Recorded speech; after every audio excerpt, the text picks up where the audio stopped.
What up, guys?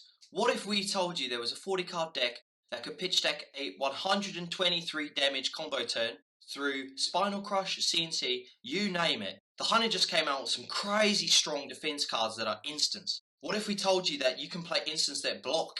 Long gone are the days of Gone in a Flash 40 damage combo turns in Oscilio, stop cosplaying a shitty Aurora, and realise the truth of OTK Blast to Oblivion Super Stack Gigabeam Oscilio. Welcome everyone. In case you couldn't tell from the intro, we've got a saucy 120 plus damage Oscilio combo for you today. It is possibly the way that Oscilio was meant to be played from the start, we don't know.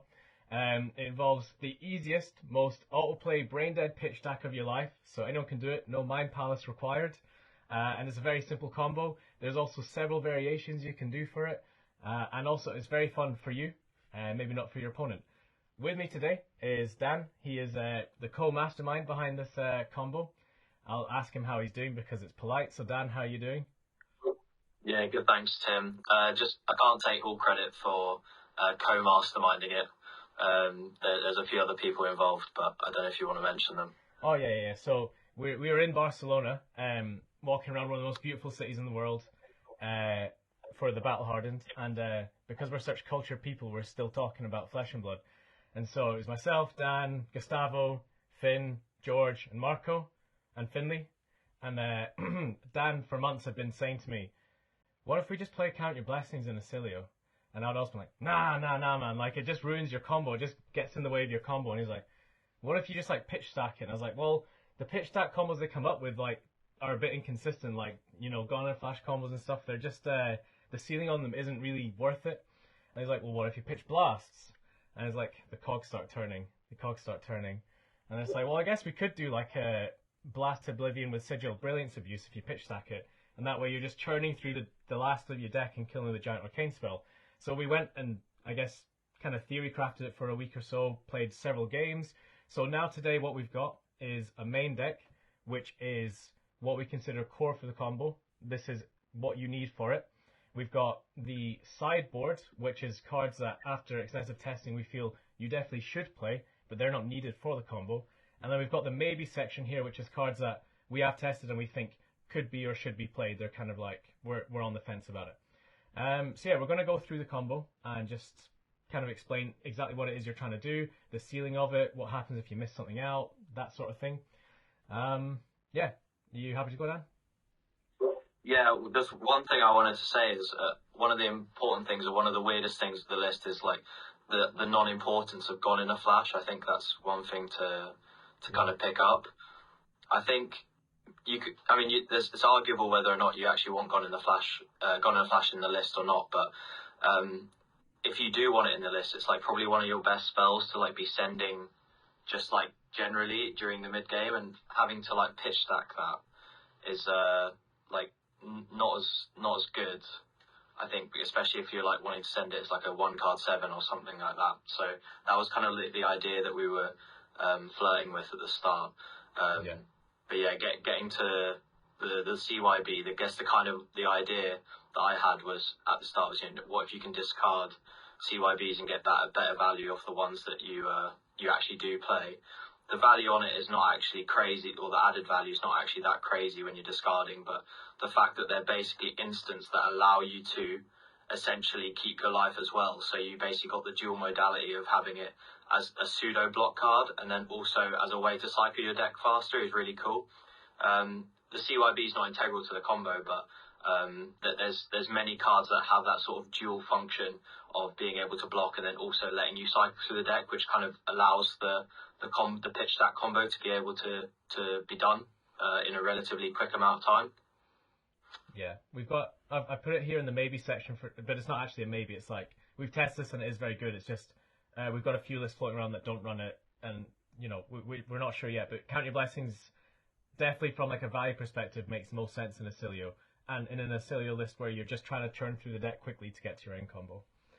So yeah, we'll quickly move on to the main combo itself. So basically, in essence, what you're trying to do is you're just trying to pitch your Sigils of Brilliance. So at the start of the combo, you want to have 2 Sigils. You just need 2 of them.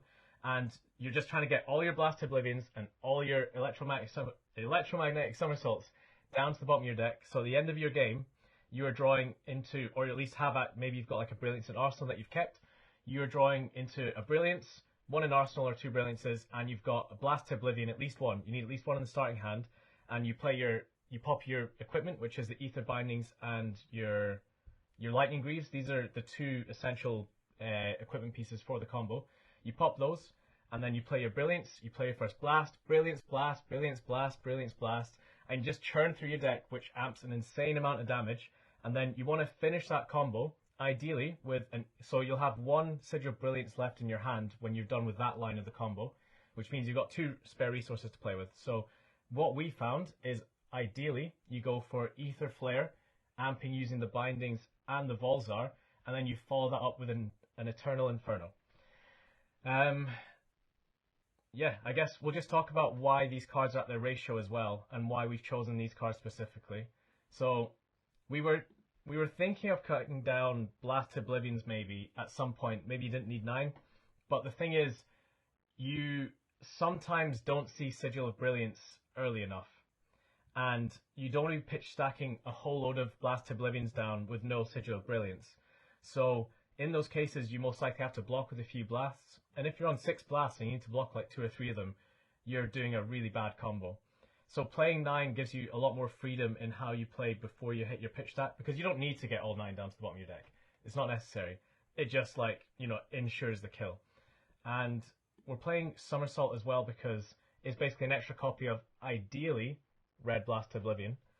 But it can be any copy, really. It's also, you can just filter it if you don't need it. If you've got your pitch stack set up, you can just get rid of it, dig down to the deck faster. And if you're on the defensive and you need to save life, you can actually just use it as like a pseudo D-react as well. So super flexible card, really good for the pitch stack, really good for getting to the pitch stack. Yeah, definitely play 3. Eternal Inferno is one I got next. So, Dan, do you want to talk about why we decided on this one? Yeah, I mean, essentially Eternal Inferno is basically the most damage we can do with a single spell with 2 floating resources. Because the first one's amped, it's almost always gonna, unless I don't know how they'd be able to stop the surge on that, because it's going to be coming in for at least about 40 or something like that. Yeah. Well, if you've got all the blasts and the somersault, so it'd be coming in for a lot. So you're guaranteed going to be able to fling both Infernos. So that's the reason we've got it in there. So it allows you to do as much damage as possible without the flare.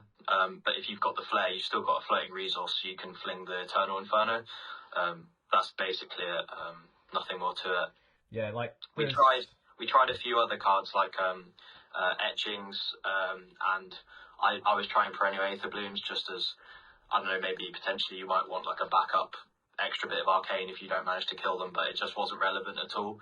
And so having the more damage on the Eternal Inferno is just better. I think the other thing that's maybe considerable as well is that because Eternal Inferno costs 1, if you play multiple copies of it, you can fling it earlier in the game and you can pitch stack your blasts or your sigils, or like a somersault or anything that you need for the pitch stack combo. So that's like probably another reason to have it in the deck.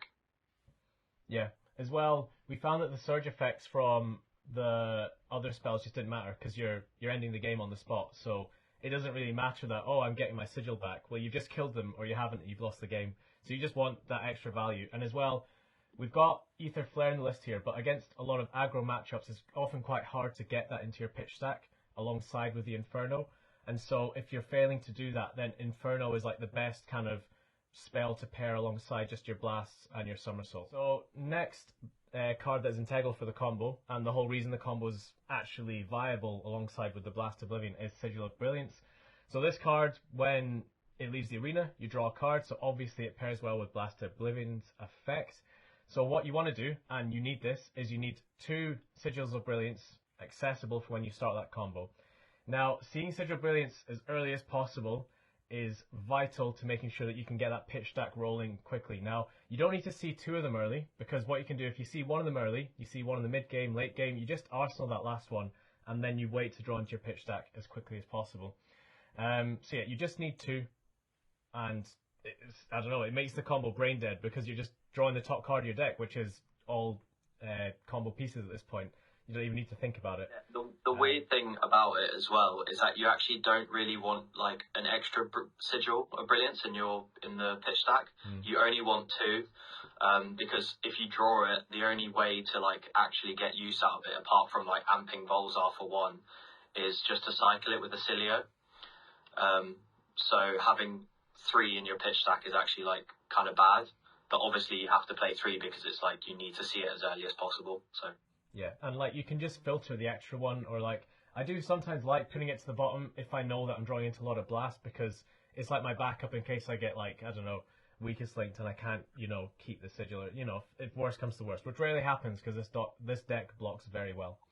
And then lastly, we've got the Ether Flare. This is, so what I want to go back and mention as well is when you're doing this combo, you first start off with a Sigil of Brilliance after you've popped your Greaves, which means you're starting this combo on 2 action points.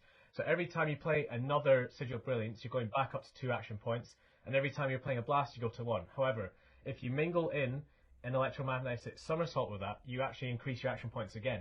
So if you resolve all your somersaults, you're actually going to 5 action points by the time your combo's done. So you've got plenty of room to play your Ether Flare into your Eternal Inferno if you have the resources available.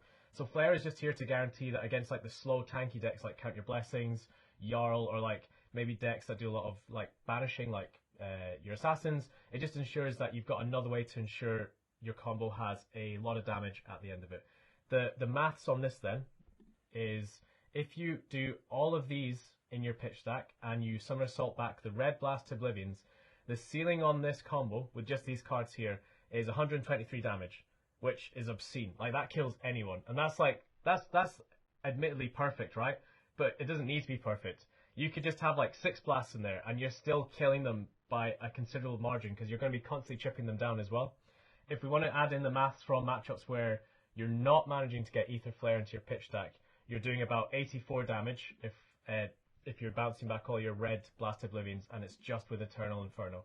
So that is plenty of damage to kill anyone, and that's like, again, ideal scenario, but if you take a few blasts away from that, it's still absolutely fine. You're going to kill the vast majority of people. I don't think I've ever hit my pitch stack and done it properly and failed to kill someone yet, just because it's an obscene amount of damage, and because you're pinging them with some good arcane spells throughout the game or some good attacks, they're already going to be a bit lower in life, unless it's Count Your Blessings, but again, those are slower matchups, so that's why you can pitch stack it a lot more freely, as it were. Just to talk quickly about Gone in a Flash, Dan, the combo we tried with that one.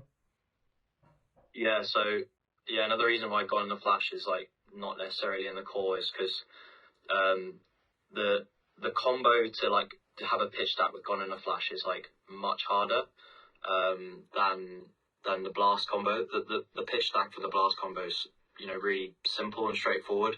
It's really easy to kind of know what you're trying to pitch, but with Gone in a Flash, you need maybe cards that aren't as good outside of the combo, especially if you're like putting your Gone in the Flashes to the bottom. So key ones would be like Blink or Discharge, that sort of stuff. If you've got those in the deck, your deck doesn't block as well, and although they are instants that you can filter, you kind of want a certain amount of block in your deck as well.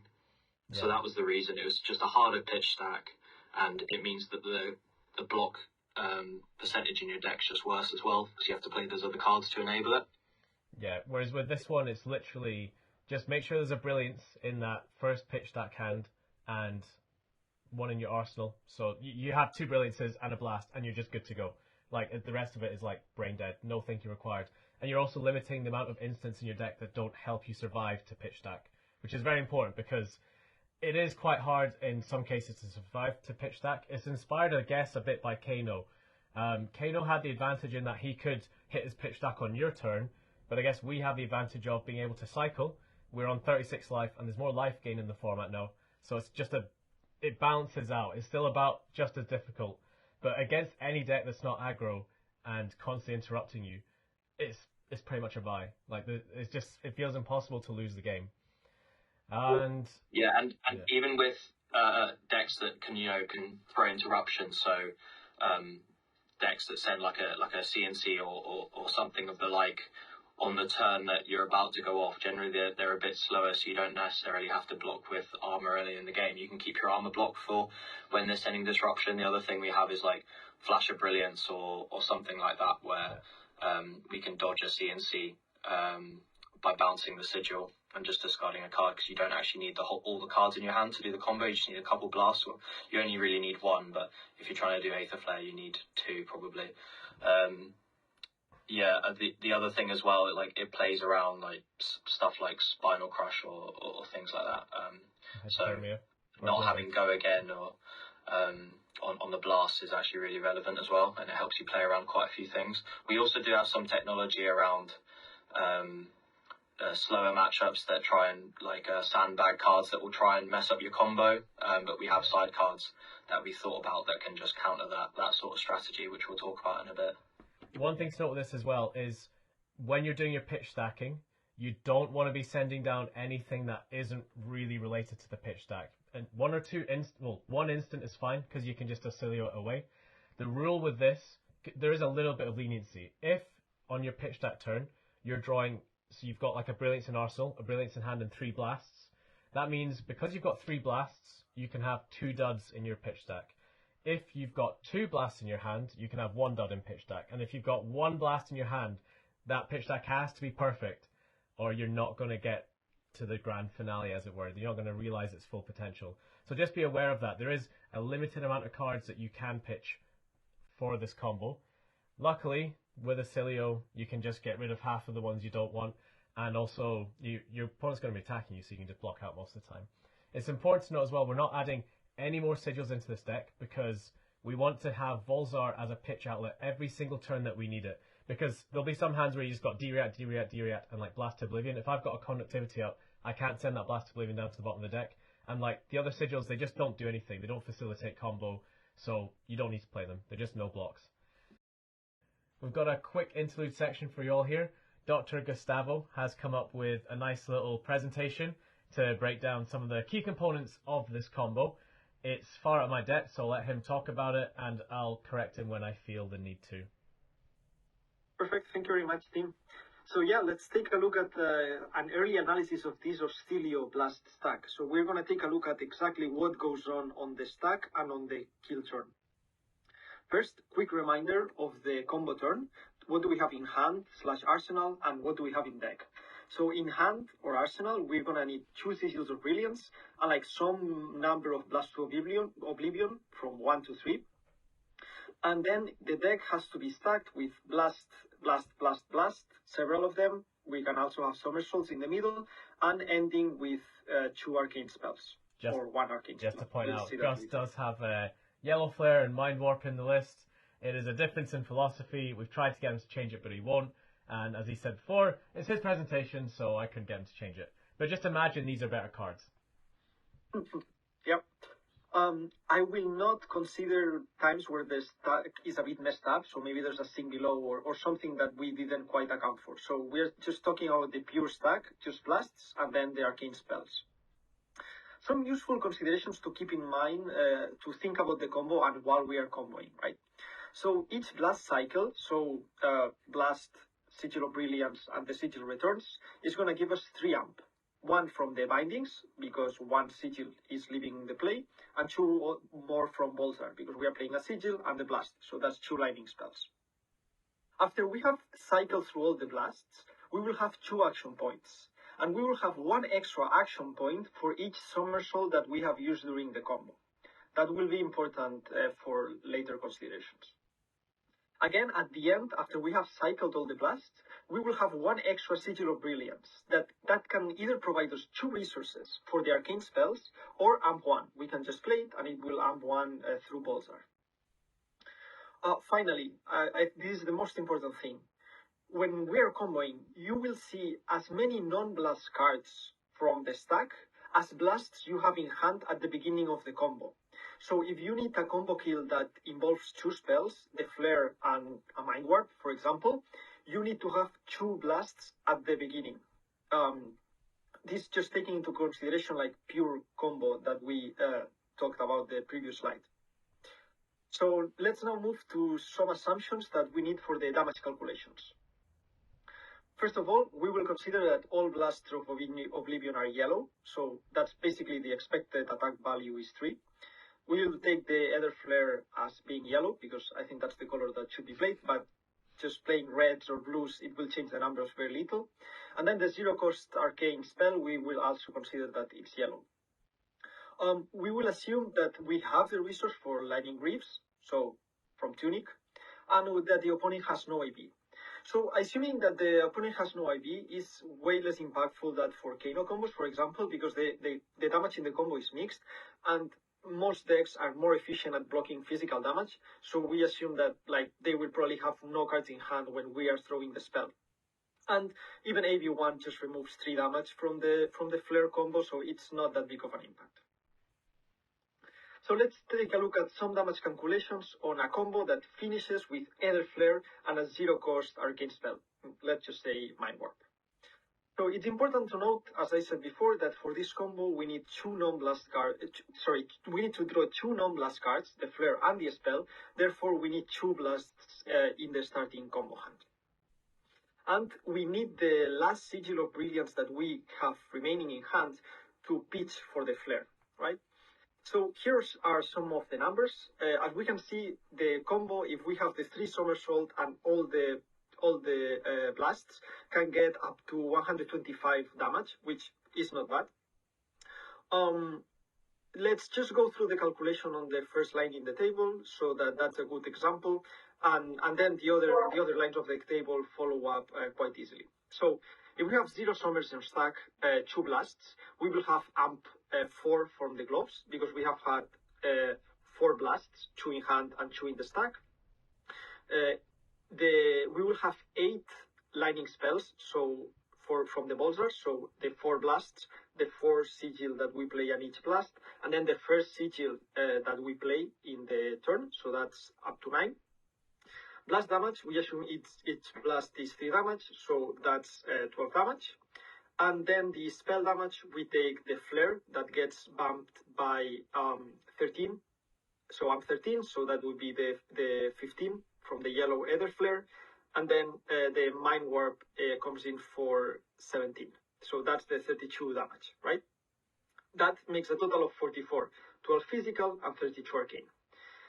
Every single line in the table is calculated the same way. Just note that whenever we have a somersault, Bolzar is amping 1 more, right? So if on the blast cycle, when we have a somersault, we instead of having 3 amp, we have 4 for that for the cycle that we use the somersault. So these are not bad numbers. With just 2 blasts in the stack and 2 blasts in hand, we are already dealing 44 damage, which should be enough to kill an opponent that is like the low 30 lives. And of course, we can kill a fatigue deck that has like 80 life by just presenting 120 on like a big combo. We could also have 2 flares if we have time to set that up.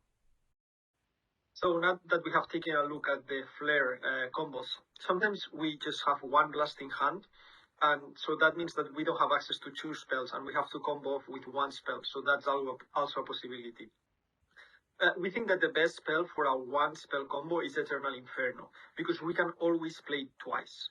So we remember that we have 2 action points at the end of the combo, and the extra Sigil of Brilliance can pay for the 2 copies of Inferno.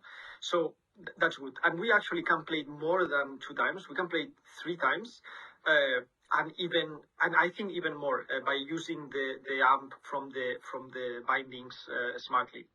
So let's take a look at these Eternal Inferno kills. If we have just 2 blasts on the stack, remember that now we are assuming that we have just 1 blast in hand. So the gloves we are amp 3 because we do 3 cycles. The balls are amps 6, so 2 for each cycle plus the 1 from the initial Brilliance.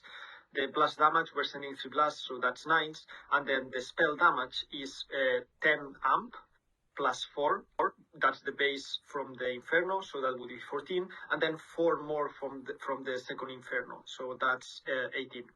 This amounts to a total of 27 damage, which is not a lot, but the setup for this combo is very minimal. We are just talking about 3 cards in the stack and 3 cards in hand. So that's not a lot. as we increase the amount of cards and as we put the somersaults in the stack, which give us the third action point, as we mentioned before, the damage of this combo goes up. And eventually, if we, in the ideal case, we have every blast and every somersault, we can get up to 88 damage by sending 3 copies of the Eternal Inferno. So it's not as impressive as with the Flare, because the Flare's damage, we know it from Kano, is very strong, but still can give us very, very solid combo turns. So with this is all the analysis that we have for now on the combo stack. So get to the kitchen and start cooking. Gas off. Thank you, Gus. Just a quick disclaimer as well. Any discrepancies with the figures between what me and Dan said and what Gus said, Dan and Gus did the calculations, not me. So yeah, bring up with them. And transition. With that, I think we'll move on to the inventory section. The inventory section is just cards that we think you absolutely should play in this list because they complement the strategy very well. I've got an extra copy of Inferno and Ether Flare in here. That's just because there might be some hands where you really have to block with that Flare or Inferno, or it might get banished by an assassin. So having access to 2 copies of them is just a bit of a fail-safe for your combo. We have as well the 3 best D-Reacts in the game that are 0 cost. We've got Fate Foreseen, Shelter from the Storm, and Sink Below. These are just like amazing value right now. You want to stay alive, and they say 4 in the bottom corner. That kind of qualifies them enough. But also, Fate Foreseen, if you see one of your combo pieces on top, you can send that right to the bottom. Same with Sink Below, send a combo piece to the bottom, dig deeper into the deck, get to your pitch stack faster. They're absolutely fantastic cards. Oasis Respite, amazing with Tunic, and if it's not, you can just discard it for Oscilio. Also, the life gain is very much appreciated for this style of deck.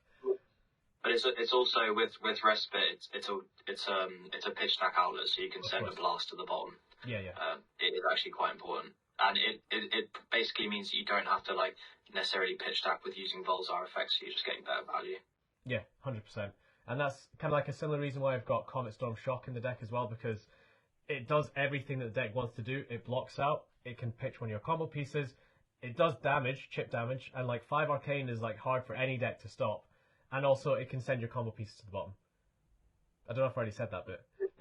Or you discard it for Oscilio. It just does everything. Spell in your combo as well. It's literally insane. It's been so good. Yeah, it's like it just does everything.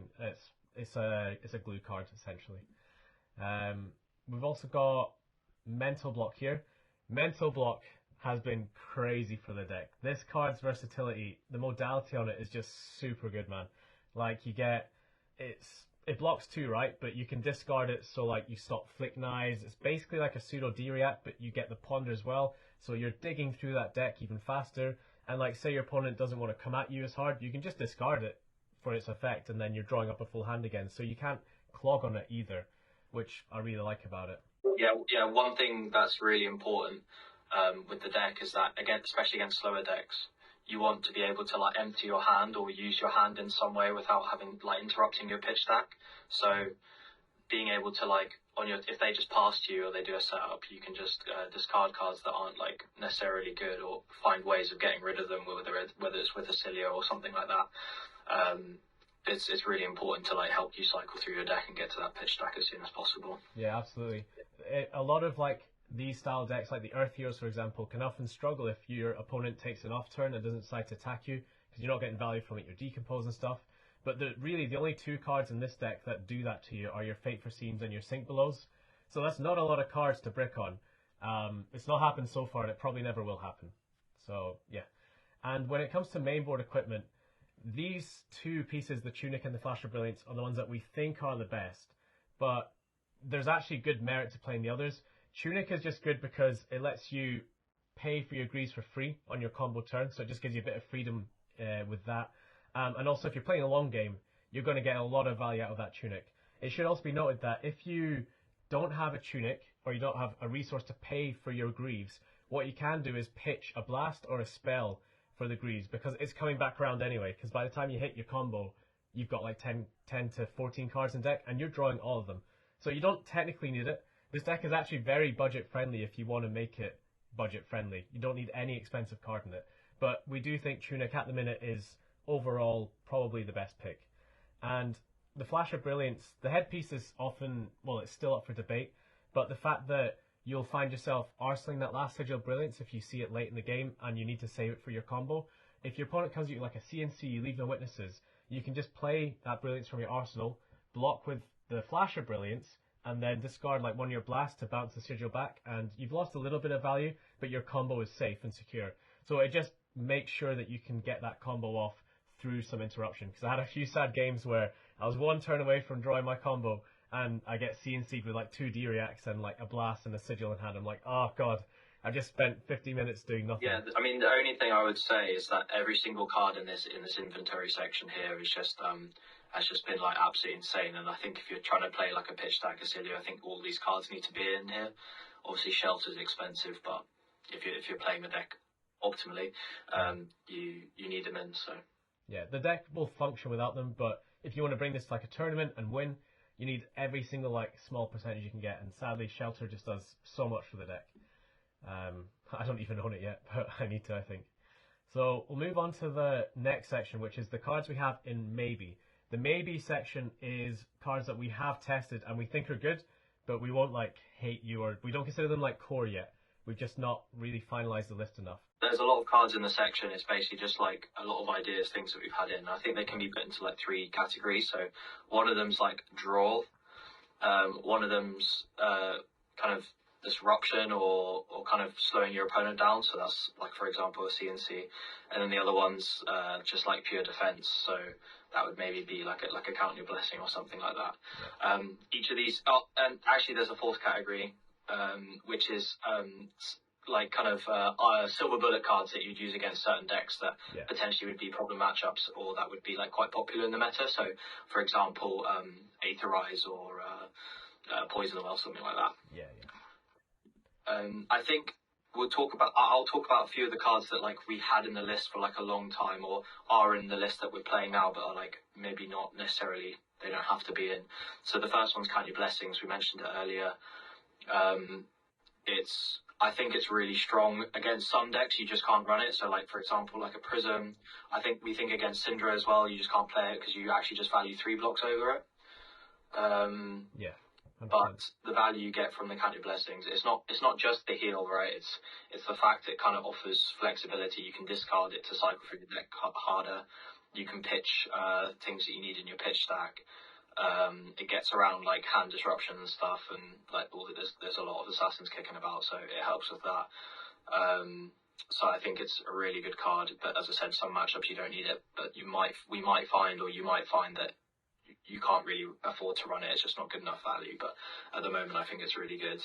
The other thing is Aether Spindle, which is a spell that helps you ops, and it lets you pitch stack to the bottom of the deck. The damage isn't really relevant, and if it takes cards out of your opponent's hand to stop the damage, then that's even better.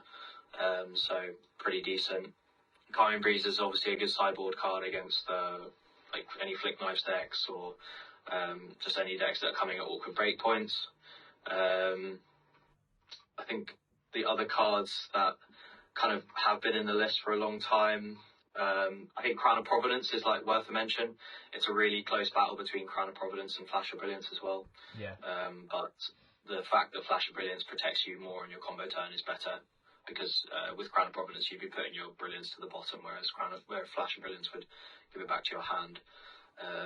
Crown is kind of better in the mid game, I'd say, right? Because you can just sandbag a combo piece and crown it away. I guess we've got like armor like the Fortress and the Skullcap here, because there's some matchups where we want more life over the kind of modality of like a Flash of Brilliance, because like aggro matchups you really need to save like every point of life, so that's why we've got them here. There's some experimental stuff in here like Gorganian Tome. It doesn't help you live, but if you really want to hit your pitch stack faster, matchups like Jarl, for example, where you're on a timer because they might blow your boots up, then this is just essentially a free cycle, which is very helpful. Not necessary though. We've got stuff like Magnetism. It's a lightning block 3 that pitches, and it can be paired with like a Spindle or Comet Storm just for some good early damage. But again, you don't really need it. It's just a nice card. We did mess around with Fort Lightning and Ether Flare, because Flare buffs both parts of this card. So that's just like obscene amounts of damage. If you're able to keep a fat hand for your combo, then you could actually play this and it's even more damage. That's probably approaching nearly, well, like 160, 170 damage. Yeah, We've got Fighting Spirit in here. This is like, it helps Prism. It's, again, one of those cards that you can play pitching away a combo piece and it will gain you life, or you can defend with it and gain life. Like, this is just everything that you want in a card. It's just, it does a lot of things for the deck. We've got Kindle in here as well, which is kind of something we're recently testing out, because what you can do is, you can just discard it if it's dead, right? But if you've got a spell in Kindle in hand, you play your spell, you amp it, say it's like a Mind Warp into like a Syndra that's not playing any AB, you'll draw your card, which you can arsenal. It's most likely a D-reacted defensive card, and then you get your Surge effect through. So you're cycling through the deck faster while also presenting some disruption to your opponent. So it's quite nice for that if you're interested in doing that sort of thing. There's one more thing to talk about, because the rest is all kind of like Silver Bullet hate. I'd say it's the Channel Thunderstep, the Potion of Deja Vu, and the Energy Potion. This is our solution at the minute to the Jarl problem, where if he destroys your boots before you hit your combo, you can have these cards in to help mitigate that. So what you can do is play Channel Thunderstep, Potion of Deja Vu, and you start pitching your Blue Blast to Oblivions to give your combo go again. And then at the end of the combo, you play the Potion of Deja Vu to get your Blue Blast to Oblivions back, as you're kind of drawing into some of your Brilliances, and that way you can sort of get a pseudo combo off, which is kind of cool. Not tested too much, but, you know, feel free to do so yourselves. I think Silver Bullets, they're fairly self-explanatory. Like, Etherize is very good into the Mystic heroes, really slows them down, which is what you want to do. We've got some funky stuff in here like Rowdy Locals. If your opponent lets you keep 2 cards and you don't need them, just send a bit of disruption at them, slow them down. And then I think the last thing to talk about is the Robe of Rapture. It's just a cool little tech piece that you can use as a budget version of Tunic, because it can pay for your Greaves, your Flare, and your Eternal Inferno, and another Eternal Inferno, because you'll have 1 Brilliance left over in hand. So yeah, it's a budget option that you can use if you want to play this budget, because again, you don't need Channel Lightning Valley, you don't need Gone in a Flash, you don't need the Tunic, you don't need any legendary equipment besides the bindings, which are like a tenner, and the boots, which are like 30 quid. But besides that, fully functioning deck. Yeah, do you have anything else to add here, Dan? No, yeah, it's I think we've covered it all, but the deck is very punishing to play. Obviously the pitch stack's easy, but any sort of, you know, weird disruption can kill you on your last turn, so just be careful about that. Stuff like the Chaos Gem and stuff is like pretty funny, but in those matchups you can kind of just like restart your pitch stack and you'll hit your pitch stack before they do. So what we found is that a lot of people were playing against us, and they were like sending cards that they'd want later on in the game when we're hitting our pitch stack. But because we're in an ideal world, we're discarding an extra card every turn. So basically we're getting through 6 cards as opposed to 4 cards every turn cycle. We just hit the pitch stack way before them, and they can't really do anything unless they draw a card at the start of that turn, or they've sandbagged something, which we do have some protection against. It's a super fun deck. It's a completely different way to play Oscilio. I think in terms of matchups, aggro matchups are definitely like the hardest. You do have a lot of block, but in decks that they have like above rate damage, they will chip you down to some degree, especially if you're trying to pitch stack, or sometimes you'll have like Oscilio hands that are just all instants and you can't really do anything. But yeah, there's lots of options that you can use to try and solve those matchups. So we just haven't had the time to put in the reps for all of it yet. But yeah, I think that's everything from me. Yeah, we thought we'd show the combo and kind of what we've been working with, and see if anyone else can do a good job with it as well. There's some matchups where like, because the way you play in certain matchups is very important, and when you're pitch stacking with this deck, it's not like, oh yeah, I blocked them out the whole game and hit my pitch stack, easy peasy. You need to fight for like every single point of life, because it will matter at the end. Because unlike Kano, on that penultimate turn before you draw your combo, or sorry, the turn you draw your combo, right, and your opponent's coming at you, you don't want to block that turn at all. You need to be able to keep as much of that hand as possible, so you need to keep that life buffer as high as possible. Yeah, I think I've covered everything I wanted to say there. Yeah, just learn your matchups. There's a few matchups where you can even fatigue. I found that fatiguing a Dash IO is very, very, it's a very kind of easy thing to do, I guess, in theory, because they don't expect you to be on this sort of list. It's a race for them, and they go through their deck super quick, so that's one to be aware of. stuff that people can do to mess you over, like brutes. They can save their flesh bag if they know what you're doing, which is why I actually still kind of like Gone in a Flash, because you can maybe bait them into thinking you've got your combo turn early and they'll flesh bag you then. You've also got Vincent, who can save 3 culls for that last turn. They can just sit on them if they realise you're not attacking them much, and then that absolutely wrecks your combo. But you can fatigue Vincents, so you just need to be aware of that. Most of the time, you'll pitch stack a beautiful combo, and you'll just blast them to death. But once you play the deck a bit, you'll learn a few nuances here and there. So yeah, that's everything from us. I'll close off this video with some footage of the combo in case we didn't explain it well enough, so you can see exactly what it does. It'll be Talishar footage, you'll see me blasting some people to death. It won't be the perfect 123 damage, because it's a real game and things go wrong, but it is the functioning combo in its basic entirety. Thanks everyone, thanks for watching. I hope you enjoyed the list, and yeah, happy testing, I guess. Hope you make some people miserable. Alright folks, to finish off the video, I've got an example of the combo in action here. You'll see him against a marionette. I've gone to 1 after considering my blocks for a while. My underwear is clean, don't worry. So we're using our tunic here to pop our greaves and our bindings at the start of the turn, and we're going to play the Sigil out first. We're going to 2 action points. One thing to note is that I have lost all of my ether flares, so I can't amp from that. I also had my pitch stack ruined by the Chaos Gem this game, so I had to pitch stack it again. Luckily, because most of my deck was still a pitch stack, it worked out. You'll also notice that I've got a Blast to Oblivion banished, and I've got a few, I think, in the graveyard as well, so this isn't a full combo, which is what you can really expect from a real game, I guess. So you see we've drawn the Eternal Inferno. It's okay that we've drawn that, because we had 2 Blast to Oblivions to begin with, which means we can have 1 dud in the combo, that being the Inferno. It's not exactly a dud, but it's a card you want to see at the end of your combo, because it's like a choke point. You can't see any more blasts if you're drawing into an Inferno, unless you already have a blast, right? So for the rest of the combo here, I'm just doing blast, sigil until the end.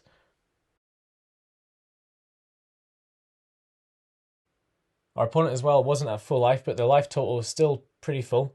This is a matchup where you'll want to be blocking for quite a lot, so chipping down, finding space for that's quite difficult, because the new Arachne can all of a sudden pull out a 12 damage attack out of nowhere, so you've got to be really mindful of that. You don't want to lose to something like that, which I nearly did at the end of the game here. Now we draw the Comet Storm Shock here. We can actually use this as a finisher, but it's not as much damage, and at this point I'm just thinking what that last card in my deck is. I realise it's a Blast to Oblivion, so I filter with Oscilio. So again, we can have 1 dud in the pitch stack if it's an instant, because we can just discard it. So I draw into my last blast. I play the blast, bounce a Sigil, which means I've just got Sigil left in hand and Eternal Inferno. Now, I don't use the bindings on Eternal Inferno because... Oh, sorry, I don't use Volzar on the Inferno because, I don't know, it just felt cooler. It does mean you don't get to see the full damage, but you just add 23 onto it and you'll see what the damage was, and it means we then get to play another big fat Eternal Inferno at the end of the combo too. And if we had another floating resource, we could play it for a 3rd time.